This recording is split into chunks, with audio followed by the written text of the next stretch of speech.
Winners and losers from Week 11. I'm here with a couple of winners, as always. National champ Cardale Jones and CBS Sports college football insider Richard Johnson. Let's start with the teams who disappointed. Virginia projected to be in the playoff, not anymore. Lost to Wake Forest. Virginia starting quarterback Chandler Morris knocked out of the game after taking a big hit. Cavaliers had 3 fumbles in this game. Consider they had 0 in the first 9 games. And then Louisville, who stood to benefit the most from the Virginia lost to Cal in overtime. Cardinals were without their leading rusher, Isaac Brown, in this game because of a leg injury. Richard, overall a tough day for 2 ACC teams that were in the mix for a playoff spot. Well, they were only in the mix because they were in the pole position to make the ACC championship game. Remember, the committee told you a very clear thing about where Virginia and Louisville were both ranked in the initial college football playoff rankings at 14 and 15. Then you've got Georgia Tech at 17, Miami at 18. They were telling you that that league was going to be a one-bid league, and it was going to be the champion of that league probably going in as an 11 seed. Well, now the 2 teams kind of in pole position there in the mix there to make the conference championship game are now on the rocks because of what happened. Virginia had been playing with fire Cardale all season, right? Yeah. They come like as close as physically possible to losing to North Carolina a couple weeks ago in overtime. And Hakeem just made a good point. The fumble luck caught up with them in this game. The way that oblong ball bounced out of their favor tonight.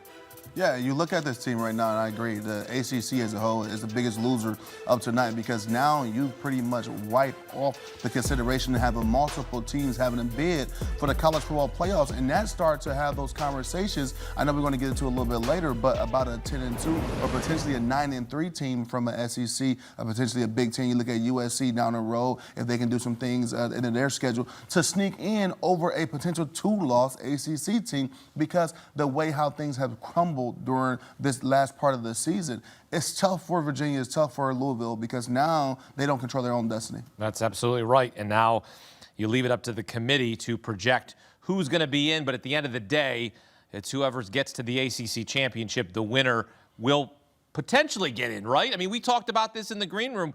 If there's a winner from the ACC championship, there might not be good enough to get in. There's a scenario there. Well, the ACC champion will get in on auto bid. Right. Now, they'll get in as the 11 seed, and they'll be 1 seed higher than the group of 5 champion, the 5th highest ranked conference champion. So they'll get in, but they get in by rule only. They would not get in as an at-large. Would not get in as an at-large. So it's almost like a default. Clear. It's like a default. Yeah, that's clear. I mean, it's clear. Clemson wouldn't have gotten in the college football playoff last year had they not have beaten SMU in that championship game and stolen a bid. I don't think you got to worry about it this year. Doesn't matter who steals what bid or what have you. One ACC team gets in the college football playoff this year. Well, we know that the Big 12 also is potentially a 1-bid conference, and BYU entered the day projected to be in the playoff. Their chances took a hit, losing to Texas Tech. It was the Cougars' first loss of the season. Richard, is this still a playoff team, BYU? Probably have to win the league, which means they absolutely have to win out. Yep. I don't know if they can get in as an at-large, but you know, Cardale, when we were talking about it during the night games, Utah may not go to the Big 12 championship game because they have lost to both of the 2 teams that played today. They lost to BYU and they lost to Texas Tech. Texas Tech and BYU may very well rematch in the Big 12 championship game. And then you've got Utah sitting there in the initial college football playoff rankings, ranked 13, just kind of sitting, chilling, waiting for the chips to fall. And they'll see that they may miss out on the Big 12 championship, but be able to sneak in the back door, the college football playoff, if they continue to win. You know, a team who's really riding on those type of scenarios as well, a team that BYU has to play here in a few weeks, Cincinnati and TCU can be in similar situations. If BYU find a way to drop one of those games, one of those 2 teams can potentially get into the college football playoffs, and if they beat Texas Tech, and we all assuming that Texas Tech is going to cruise their way to the Big 12 championship game. Now, if they beat Texas Tech in the Big 12 championship game, does it open up some type of scenario where you got 2 teams from the Big 12, Texas Tech probably at a lower seed, and a Big 12 champion within a Cincinnati or potential TCU? I think Texas Tech probably has to win out to get in as well. Probably has to win out and get in as the Big 12 champion. Texas Tech may have a shot if they lose in the Big 12 championship game, but I do think they have to get there. So basically, we're saying the college football playoffs is one ACC, one Big 12, one Group of 5, and the rest Big 10 and the SEC. Tuesday night, you weren't on the show with us Tuesday night. We were talking about Drive for 5 with the SEC, right? The SEC to get 5 teams in potentially. It's tough. It's tough when you're in the ACC and the Big 12 right now, when you see the Big 10 and you see the SEC dominating. And we could have been talking about Indiana as a big loser today. Instead, we talk about them as a big winner with a championship caliber drive. Less than 2 minutes to go, down 4 against Penn State. Fernando Mendoza drives the Hoosiers down the field, caps it with a touchdown pass to Omar Cooper Jr., who made one of the best plays you'll ever see. Mendoza 5 for 8 for 87 yards on that last drive. Cardale, what'd you see from Mendoza and the Hoosiers on that final drive? Heisman moment. Yep. I mean, this is what great teams is made of. I mean, they struggled. They went back and forth all day with Penn State. Penn State is still a prideful team and playing for a lot right now, and are definitely trying to salvage their season and still looking for their first conference win. But at the end of the day, these guys were recruited on the same level as the Ohio States, the Oregons, the Michigans, the Indianas. So they still have a lot of playmakers on that side in that locker room. And it showed today. I mean, Penn State was literally probably less than an inch away from pulling off the upset.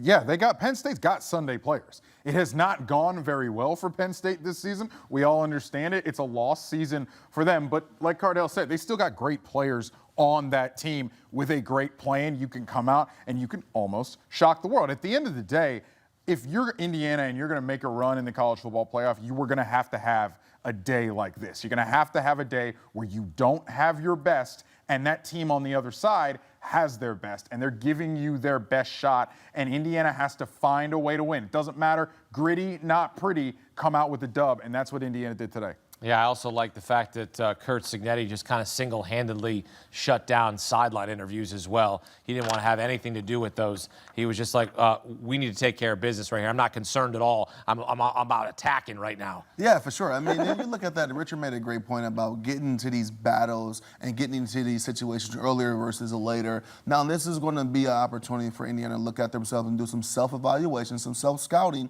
and really put themselves through the ringer because they went into a tough environment. It's always hard playing in Happy Valley and played against a really good team. I know their record don't reflect that, and the things that's transpired in that program don't reflect that. But this is a good team.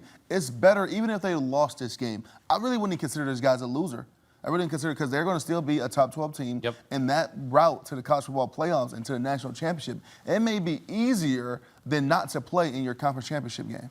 Curt Cignetti leading the Hoosiers to back-to-back 10-win seasons. Consider Indiana had none in their first 136 seasons. I mean, that's, to me, the stat of the day. I mean, that's incredible. Other stat of the day, with Indiana's win today coupled with Northwestern's loss over the weekend, Northwestern is now the losingest team in FBS history. It is no longer the Indiana Hoosiers football program. Congratulations to Indiana for getting out of that infamy. Well, let's end with another winner. A big winner out of the Big Sky. And Richard, sometimes it's better to be lucky than good in some situations. It absolutely is. Montana, number 2 in the FCS rankings. They come in this game as a massive favorite over Eastern Washington, but they needed every bit of 60 minutes to win this game. Just over a minute left. Eastern Washington down 29-24. Have to get this onside kick. Soren McKee kicks that little dribbler, waits for it to go 10 yards, falls on it himself. Eastern Washington ball, celebrate, enjoy it, but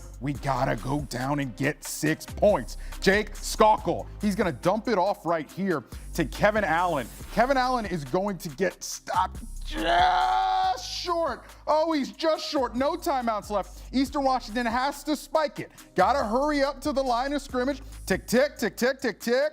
You have to spike it, kill the clock. One more play. Skockel takes the snap, and it's a fumble. What? He fumbles the spike? Yeah, he fumbles the spike because his center gets pushed by the nose tackle there, and it kind of throws everything off. It's a fumble. Montana is going to pile on top of it, recover it, and Montana. Unbeaten, undefeated. Oh, my goodness. Montana Grizzlies, big winners. They now have a commanding lead in the Big Sky race, and they are looking at potentially a deep run. Put Montana in the FCS playoff. Put Montana in the playoff. I know they'll be in the FCS playoffs. Yeah. That's insane. That's insane. Have you ever had, you spike the ball? Yeah. Spike the Come ball. on. We got to have some better operations in a moment like that. I mean, I'm having a big opportunity with a huge upset to ruin some. I mean, not to ruin someone's season, but to put a blemish on that record. You got to have a little bit better execution than that. That's tough, but hey, shouts to Montana for being able to pull that out as they remain undefeated. Richard Johnson, Cardale Jones here on CBS Sports HQ. Check out the latest edition of College Football Insiders, hosted by a powerhouse team of reporters, including Richard Johnson. This show delivers the stories behind the headlines. College Football Insiders, download and follow today.